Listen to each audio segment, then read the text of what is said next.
Lyra Valkyria n'est pas une catcheuse comme les autres. C'est une femme qui a écrit l'histoire à plusieurs reprises de la division féminine et qui fait la fierté de l'Irlande, prête à succéder à Becky Lynch. Cela ne fait pas l'ombre d'un doute, Triple H et les officiels de la compagnie misent beaucoup sur elle, et des légendes ont déjà fait son éloge. Mais quel être humain se cache derrière tout ce succès? C'est un plaisir de vous retrouver sur Johnny Catch pour se plonger dans l'histoire très spéciale de Lyra Valkyria. Vous apprendrez entre autres comment lui est venue l'idée de son nom, son point commun hallucinant avec Shawn Michaels et Stone Cold Steve Austin, et aussi pourquoi Becky Lynch a une place très spéciale dans son rapport avec le catch, et même comment elle vendait des jeux vidéo WWE en Irlande sans se douter qu'elle serait dedans un jour. Pour votre information, ce que vous allez voir, c'est un documentaire un peu différent des autres sur la chaîne, votre rituel hebdomadaire. Mais soyez rassurés mes amis, plein de documentaires classiques continuent à arriver à fond tous ces prochains temps. Vous êtes bien sur Johnny Catch, le parcours inspirant de Lyra Valkyria, la fierté de l'Irlande. C'est parti. Si je vous dis catcheuse irlandaise, il y a de fortes chances que la première réponse qui vous vienne à l'esprit, ce soit Becky Lynch, et vous auriez bien raison. Becky Lynch, c'est celle qui a fait le main event de WrestleMania en 2019, a écrit l'histoire donc pour les catcheuses, mais figurez-vous, comme vous pouvez l'imaginer, qu'elle a inspiré bien d'autres personnes en accomplissant tout ça.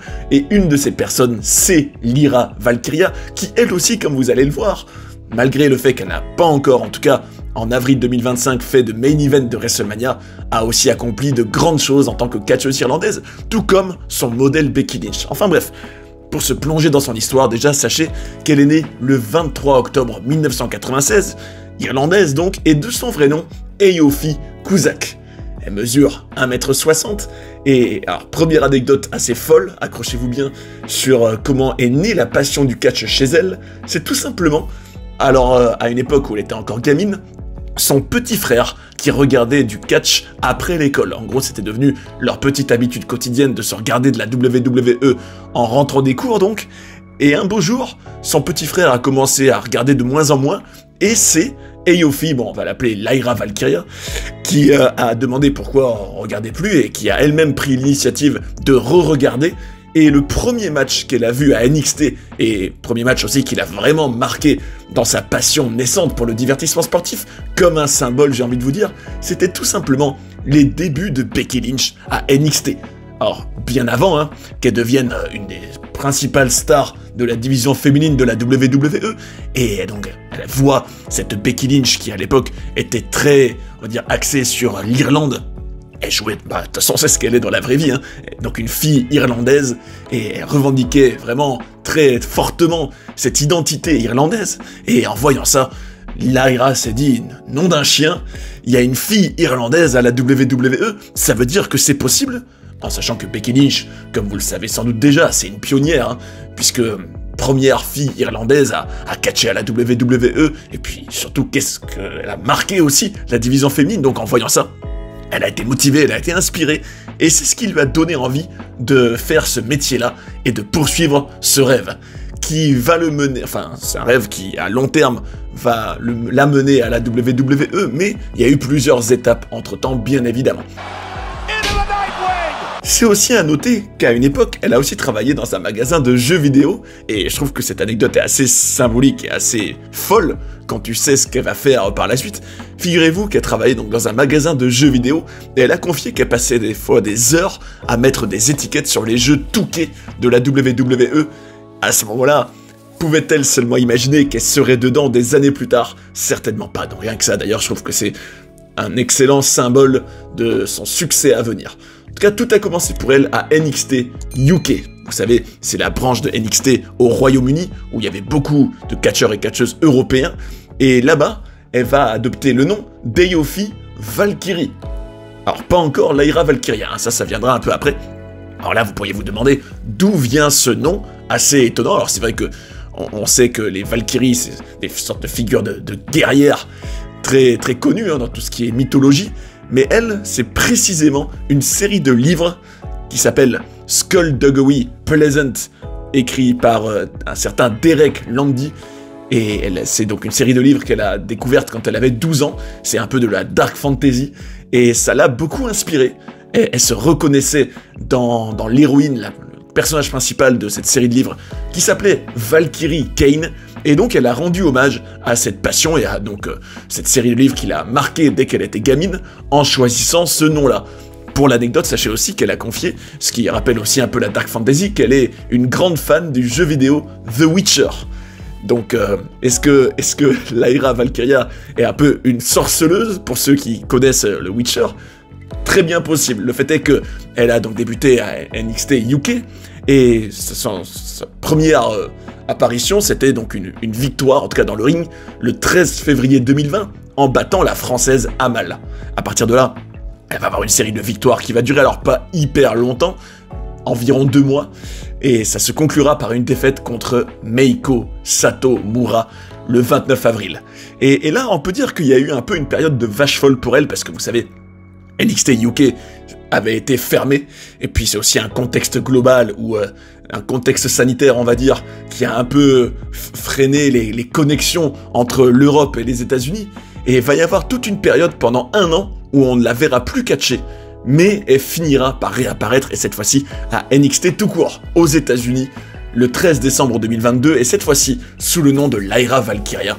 Et elle va débuter victorieusement, j'ai envie de vous dire, en battant Amari Miller. Donc, rendez-vous compte, il y a eu toute une période où on aurait pu croire peut-être qu'avec la fin de NXT UK, que la compagnie pourrait se séparer d'elle, hein, comme elle l'a fait pour d'autres catcheuses à ce moment-là, hein, en fermant cette branche.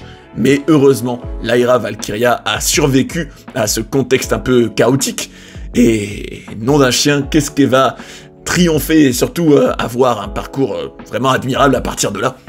Puisque moins d'1 an plus tard, hein, après sa première apparition à NXT, elle va devenir championne. Et oui, le 24 octobre 2023. Alors, contre qui? Et c'est ça qui est quand même une superbe histoire pour Lyra, en battant Becky Lynch. Et oui, sa compatriote irlandaise, d'ailleurs, pour l'anecdote, c'était la toute première fois de l'histoire que 2 catcheuses irlandaises s'affrontaient à la WWE, et donc au show Halloween Havoc, à l'automne 2023, elle devient championne NXT, ce qui signifie beaucoup, hein, comme vous le savez sans doute.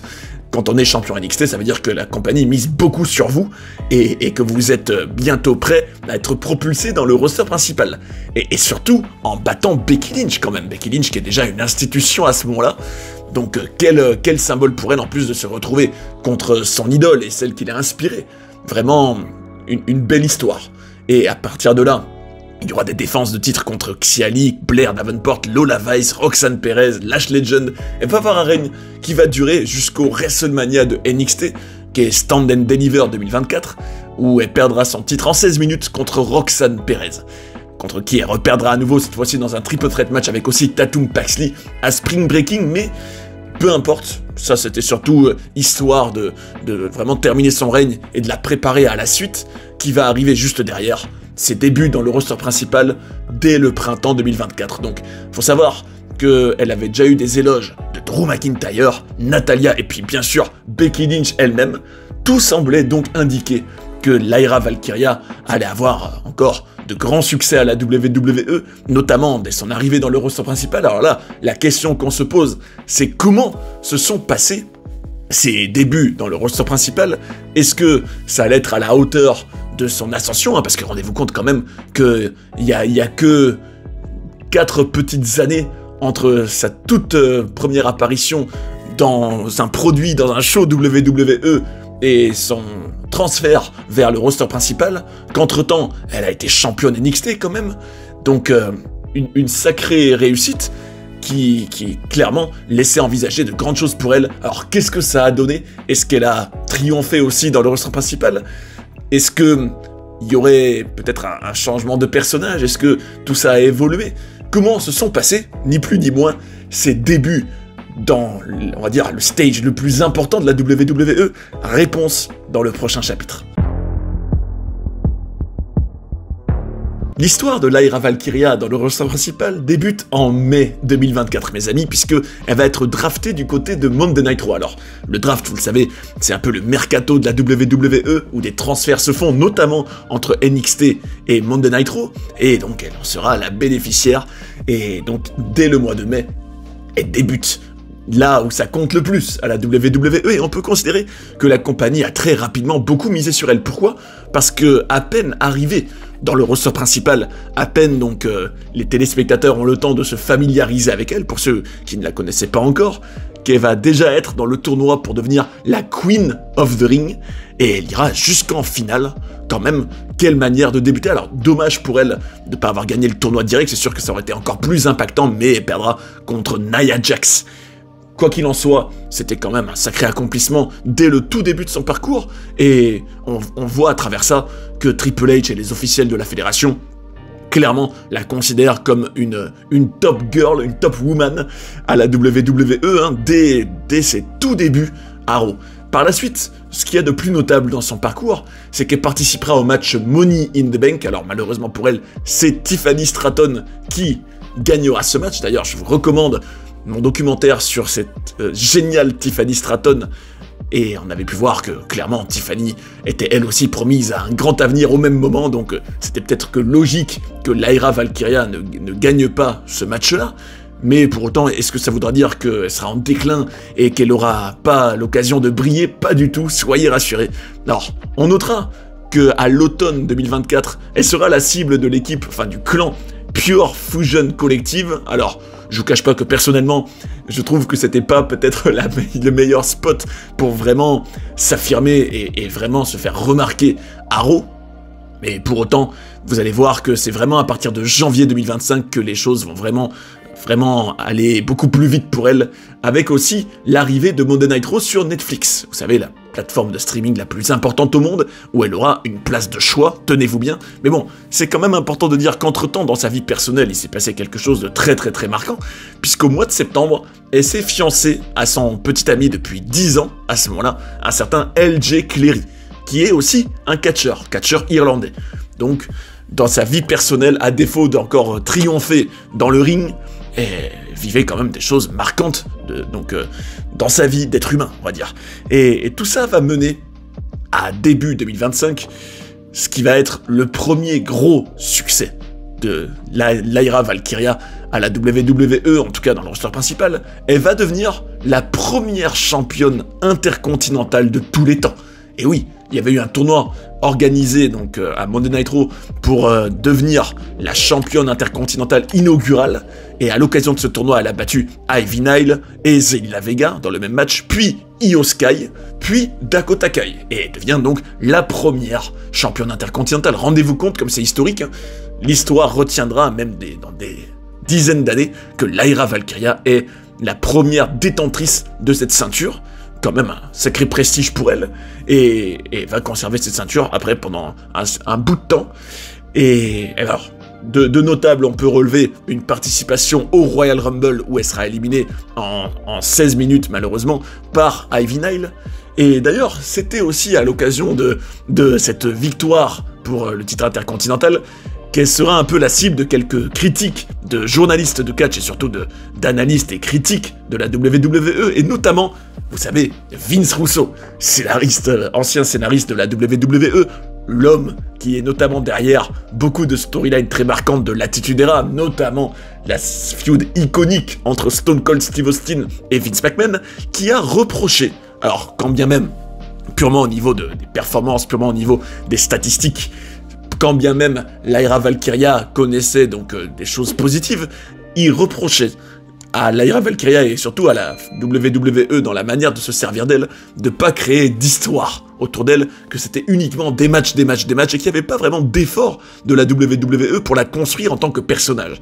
Mais peut-être que WrestleMania 41, qui est donc le premier WrestleMania de la carrière de Lyra Valkyria, a été la première vraie histoire racontée autour de Lyra. Pourquoi? Parce que tout simplement, elle allait avoir un match pour le titre par équipe mondial détenu par Liv Morgan et Raquel Rodriguez, donc au Showcase des Immortels, et devait à la base être associée à Bayley pour les affronter donc dans Showcase des Immortels, mais va y avoir un peu un coup de théâtre puisque Bayley sera attaquée et donc comme expulsée du jour au lendemain de cette affiche. Et à ce moment-là, il y avait un grand mystère. Qui allait remplacer Bayley et qui allait catcher avec Lyra à WrestleMania? Figurez-vous que c'est tout simplement encore elle, Becky Lynch. Et c'est là qu'on se rend compte quand même qu'il y a une sacrée connexion entre Lyra et Becky Lynch, hein, puisque non seulement c'est elle qui l'a inspirée pour devenir catcheuse, c'est aussi elle qu'elle a affrontée pour devenir championne NXT pour la première fois. Elles ont évidemment ce point commun de la nationalité, et encore une fois, elle se retrouve, et cette fois-ci, pour les débuts de Lyra à WrestleMania, elle a quand même le privilège, d'ailleurs, on notera que au moment où Becky Lynch faisait son arrivée, Lyra était toute émue, en tout cas toute sourire. On sentait que c'était vraiment un moment spécial pour elle d'avoir la chance de débuter à WrestleMania avec son idole, et c'est vrai que c'est génial pour elle, hein. Et elles auront même l'immense prestige de devenir championne par équipe à WrestleMania en battant donc Liv Morgan et Raquel. Et quand même, c'est pas rien, elle a été double championne, et c'est là qu'elle a des points communs avec Shawn Michaels, Stone Cold Steve Austin et même Triple H. Pourquoi? Parce qu'elle a été une des très rares catcheuses et catcheurs confondus à être en même temps championne intercontinentale et championne par équipe. Alors, elle est bien sûr la toute première femme à accomplir ça, donc rien que pour ça, elle a encore écrit l'histoire, et même, donc, hommes-femmes confondus, elle fait partie d'une liste illustre de légendes qui ont réussi cet exploit. Et d'ailleurs, elle va devenir en quelque sorte Lyra Two Belts, ce qui rappelle bien sûr Becky Two Belts, d'ailleurs quel symbole que ce soit aux côtés de Becky qui devient ça. Et alors figurez-vous, là on pourrait se demander, est-ce que c'est un règne qui a duré longtemps? Non, en réalité pas du tout, puisque dès le lendemain dans le Raw, après WrestleMania, Becky Lynch et Lyra vont défendre cette ceinture contre Raquel et Liv Morgan et directement perdre cette ceinture. Alors on se dit, nom d'un chien, c'est quand même dommage, c'est un règne qui a duré 15 jours, enfin en tout cas qui a été très court, mais en réalité, ça a mené au heel turn de Becky Lynch, qui s'est retournée contre Lyra et qui a probablement posé les bases d'une nouvelle rivalité à venir entre Lyra et Becky, entre ces deux Irlandaises qui semblent abonnées au succès et surtout au record et aux accomplissements historiques pour leur pays et leur nationalité dans le catch. Donc on s'attend, du moins fin avril 2025, à les revoir s'affronter. Et pour l'anecdote, figurez-vous que c'est Becky Lynch qui avait pitché toute cette storyline de son retour dès, en gros, son apparition mystérieuse et surprise à WrestleMania jusqu'à son heel turn contre Lyra. C'est Becky Lynch qui avait présenté tout ça aux officiels de la WWE, et donc l'idée a été acceptée et a été mise en œuvre, et Lyra en est en quelque sorte la victime. Mais est-ce que pour autant ça fait d'elle, est-ce qu'elle est dépêchée, est-ce que ça fait d'elle, une catcheuse moins importante? Non, au contraire. Être avec Becky Lynch à WrestleMania lui a clairement donné un spotlight, à mon humble avis, et semble aussi poser des bases pour une rivalité quand même beaucoup plus, visible et exposée qu'à NXT quelques années en arrière entre les deux femmes, ce qui peut largement profiter à Lyra, surtout que, justement, vu les critiques de Vince Russo, on peut se dire, bah là, ça y est, il y a une histoire, il y a donc une connexion entre les deux catcheuses irlandaises, entre en quelque sorte, la maîtresse et la disciple, qui vont à un moment ou à un autre s'affronter, et ça pourrait vraiment mettre en avant encore plus Lyra Valkyria, et confirmer qu'elle est en pleine ascension depuis plusieurs années maintenant. Et quand on voit tout son parcours, et qu'on a étudié donc à quel point elle est partie de l'Irlande, d'une simple passion qui est née aux côtés de son petit frère en voyant Becky Lynch, et qu'on se dit, des années plus tard, elle a catché avec Becky Lynch à WrestleMania quand même, en étant entre-temps donc championne intercontinentale, championne NXT, et en étant aussi donc dans une liste très courte de catcheurs qui ont été donc double champions de ces deux ceintures-là en même temps. On se dit qu'elle est promise à un grand avenir, et sans l'ombre d'un doute, elle est la fierté de l'Irlande. Et c'est ainsi que se termine notre documentaire sur Lyra Valkyria. Comme on a pu le voir, elle a eu un parcours vraiment remarquable, inspiré par Becky Lynch, qu'elle a fini par retrouver dans l'événement le plus important de la planète catch, comme un symbole d'une ascension impressionnante. En attendant, j'ai un débat intéressant à vous proposer. Est-ce que vous comprenez l'importance que la WWE lui accorde? Venez en parler dans les commentaires. J'ai hâte de savoir votre avis. En tout cas, vous le savez maintenant, chaque semaine, je vous retrouve pour un documentaire concept sur une superstar actuelle, notamment. Alors, dites-moi, et je lirai ça avec grand plaisir, quel catcheur actuel vous avez envie de voir dans un documentaire prochainement. Ce sera cool de voir qui suscite le plus votre intérêt en ce moment, et puis surtout de partager nos ressentis. Parce que tout ça, c'est le catch comme on l'aime. D'ailleurs, si vous voulez en savoir plus sur des personnages controversés comme Hulk Hogan, le documentaire devrait vous intéresser. Et sinon, cliquez ici pour apprendre tous les secrets bien gardés de la WWE. J'espère que vous avez aimé cette vidéo et je vous invite à rester sur Johnny Catch pour en voir d'autres. A tout de suite. Well, let me tell you something, brother.